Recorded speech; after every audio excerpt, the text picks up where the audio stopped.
So guys, in today's video we're going to be taking a look at all of the new Season of the Witch weapons that are tied to the season itself. So that will be the 6 exclusive Season of the Witch weapons, which you can find in the brand new seasonal activities, as well as covering the 4 returning Season of the Undying weapons as well.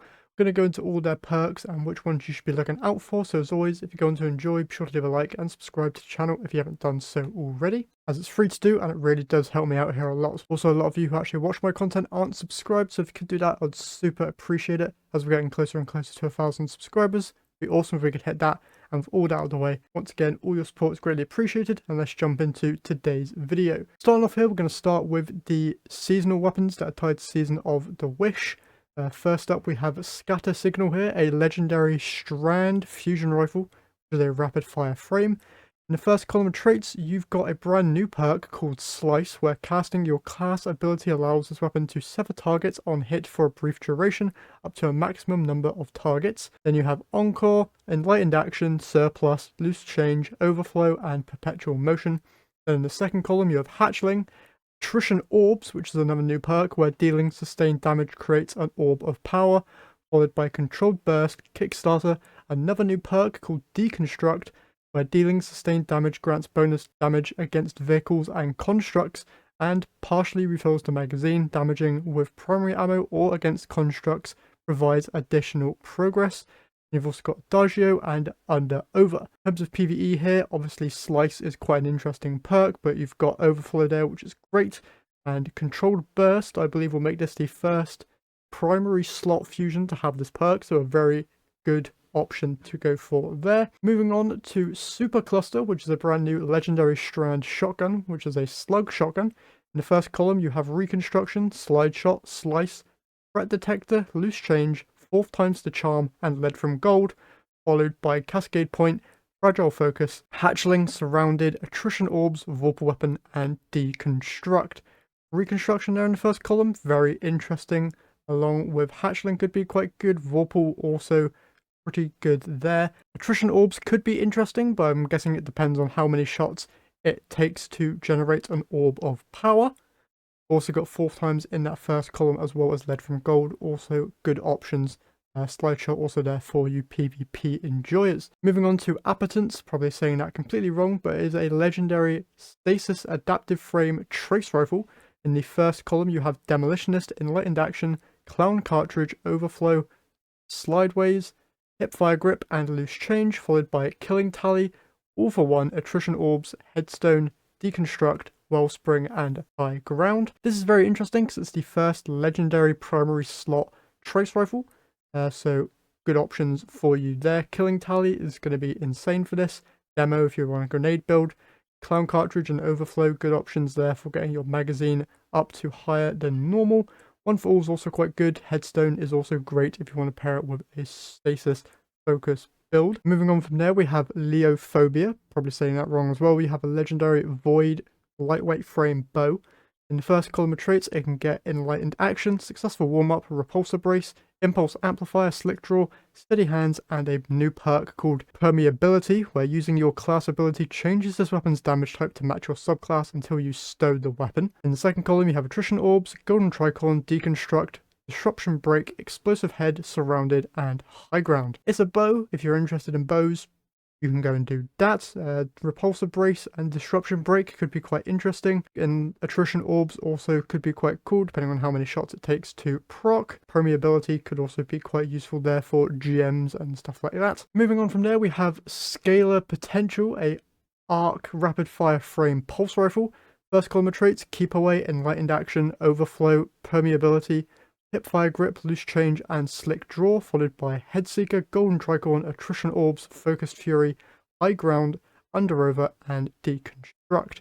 PvP, Keep Away, Headseeker is going to be very good for you there.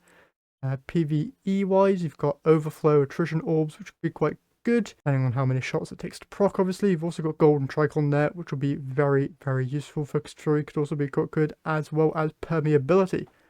Moving on to our final weapon in terms of new seasonal weapons, you have Doomed Petitioner, a Void Aggressive Frame Linear Fusion Rifle. In the first column of traits, it can get a Reconstruction, Envious Assassin, Destabilizing Rounds, Attrition Orbs, Keep Away, Threat Detector, and Permeability, followed in the second column by Precision Instrument, Loose Change, Golden Tricorn, High Ground, Moving Target, Deconstruct, and Surrounded. PvE Reconstruction is going to be your best shot there, and the Assassin is a close second. Could also go for Destabilizing Rounds of Golden Tricorn, could be quite a good pairing. And finally, all of these weapons that I've been over so far come with the origin trait Dragon's Vengeance. When your ally dies or you reach critical health, this weapon's magazine refills and it gains bonus range, charge rate, and handling. That's all of the seasonal weapons, but we have 4 more weapons to go over, these being the returning Season of the Undying weapons. So you've probably seen these ones before, but they have returned to the game with updated perk pools. So first we have Imperative, which is a high impact frame kinetic scout rifle. In the first column of traits, it has Subsistence, Demolitionist, Rapid Hit, No Distractions, Keep Away, Triple Tap, and Well-Rounded, followed by Kinetic Tremors, Attrition Orbs, Adrenaline Junkie, Explosive Payload, Opening Shot, Osmosis, and Deconstruct. All these weapons also have the origin trait of Nano Munitions. Being near allies slowly builds up a partial emergency ammo refill for the next time this weapon runs out of ammo. Emergency ammo amount increases with time spent near allies. Quite an interesting one there. In terms of PvE, if you wanted to use this thing in PvE, Subsistence, Kinetic Tremors, or Rapid Hit Kinetic Tremors, or Explosive Payload, even Osmosis, if using this thing in GMs, could be quite good. Triple Tap there in the first column, also good shout. PvP wise, Rapid Hit Explosive, also going to be a good shout for you there. Moving on, we have Optative, a Void Precision Frame Hand Cannon. In the first column of traits, you have Attrition Orbs, Rapid Hit, Keep Away, Demolitionist, Repulsor Brace, Hipfire Grip, and Permeability, followed by Golden Tricorn, Zen Moment, Kill Clip, Deconstruct, Offhand Strikes, Wellspring, and Under Over. PvP wise, Rapid Hit, Kill Clip, going to be quite good. Could also throw in Keep Away as well if you give this thing a little bit more range. PvE wise, Demolitionist there in the first column, not bad. Rapid Hit also not the worst thing. Repulsor Brace also very interesting there as well. Moving on from there, we have Adorative, a adaptive frame solar pulse rifle. In the first column of traits, you can get Heal Clip, Attrition Orbs, Loose Change, Shoot to Loot, Slick Draw, Feeding Frenzy, and Air Assault, followed by Incandescent Headseeker, Moving Target, Golden Tricorn, Harmony, Deconstruct, and Disruption Break. The obvious combination here is going to be Heal Clip and Incandescent for PvE. PvP wise, you could also run Heal Clip with Headseeker. Would be quite a good combo there. And finally, for this video, we have Subjunctive, which is a lightweight frame arc SMG. In the first column of traits, you've got Subsistence, That's for All, Threat Detector, Grave Robber, Hipfire Grip, Under Pressure, and Shoot to Loot, followed by Golden Tricorn, Volt Shot, All for One, Attrition Orbs, Permeability, Swashbuckler, and Disruption Break. The obvious trait that you're going to want to go for here is Volt Shot, followed by either Subsistence. Stats for All could also be quite good there as well. Also seen a lot of people use Grave Robber on SMGs as well, so you've got quite a few options there, but mainly Volt Shot in that second column is going to be the main grab of this weapon. That is every weapon that's tied to the season mainly. I'll have a light.gg link in the description because there is a lot more weapons that got released this season which are quite interesting. You've got the return of the Breakneck Auto Rifle, which is tied to Gambit, which I'm currently grinding out for, trying to get a good roll of that. You can see the whole list of new weapons there, which will be linked in the description of this video. That's it though for this one, so if you've enjoyed, once again, remember to leave a like, subscribe, and I'll catch you guys in the next one.